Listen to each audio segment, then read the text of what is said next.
Click mo yung profile, next click mo yung tatlong dot, sa baba makikita mo yung Meta Verified, huwag mong i-click yan, kasi, instead na Meta Verified dapat, baka magkamali ka dyan, ang napindot mo yung Turn off Professional Mode.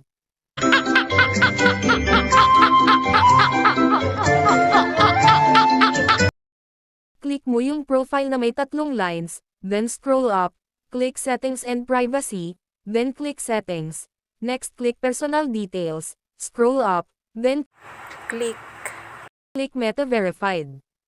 Build trust with Meta Verified. A verified badge, ibig sabihin paniniwalaan ka, ng iyong mga manunod na ikaw mismo, ang nasa profile account mo. Increased account protection, worryless ka na, sa mga taong gustong magpanggap, o gayahin ang iyong profile, kasi may verified blue badge ka na, maraming advantage ang magkaroon ng blue badge, basahin nyo na lang po yan, then click Next. Confirm profile then click Sign up.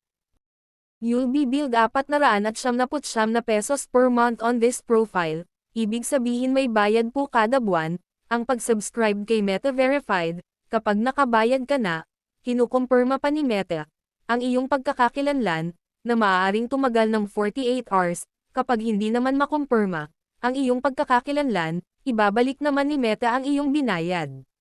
What you get with your subscription, ito yung mga benefits, na makukuha natin sa A-Verified Badge or Blue Badge.